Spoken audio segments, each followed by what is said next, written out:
दाजीच्या बहिणीच्या फोनमध्ये होते विचित्र व्हिडिओ. ती म्हणाली, कोणाला सांगू नको, तू हवं तर माझ्यासोबत तसं. नंतर दाजीच्या बहिणीला, नमस्कार मित्रांनो, स्वागत आहे तुमचं आमच्या चॅनलमध्ये. तुम्ही जर अजून आमचं चॅनल सबस्क्राईब केलं नसेल तर प्लीज चॅनलला सबस्क्राईब नक्की करा. ताईने मला तिच्या घरी बोलवले होते. दाजीला 5-6 दिवस बाहेरगावी जायचं होतं आणि घरी ताई आणि दाजीची बहीण दोघीच राहणार होत्या. ताईचं घर शेतामध्ये होतं, त्यामुळे त्यांना सोबती कोणी असावं म्हणून मला बोलवलं होतं.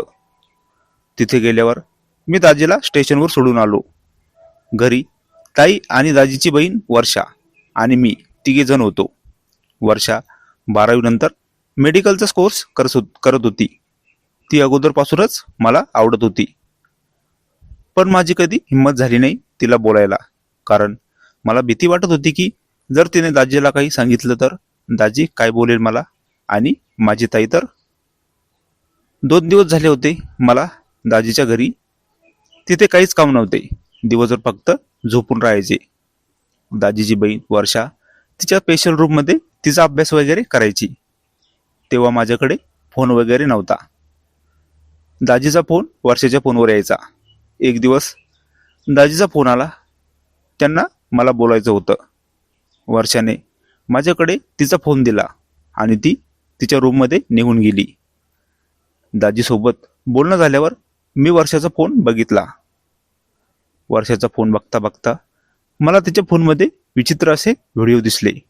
मी ते बघत होतो. मी विचार पण केला नव्हता की वर्षा असे व्हिडिओ बघत असेल.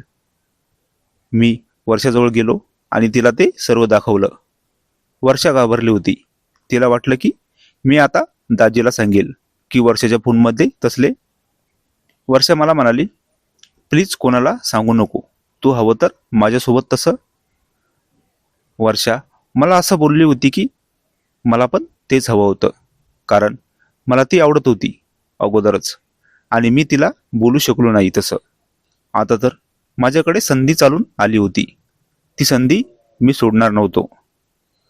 आता जेव्हा वेळ भेटायचा तेव्हा मी वर्षाच्या रूममध्ये जात असे आणि तिच्यासोबत तासनतास. वर्षा सर्व काही माझ्या मनासारखं करत होती. जेव्हा दाजी घरी आले तेव्हा मी परत घरी गेलो. मी आता खूप प्रयत्न करायचो दाजीच्या घरी यायचा. जेव्हा पण दाजीच्या घरी जायचो तेव्हा दाजीच्या बहिणीला ती मला कधीच नकार देत नव्हती. ही कथा पूर्णपणे काल्पनिक असून वास्तविक जीवनाशी काहीही संबंध नाही. ही कथा फक्त मनोरंजनासाठी आहे. मित्रांनो, कथा आवडल्यास चॅनलला सबस्क्राईब करा. धन्यवाद.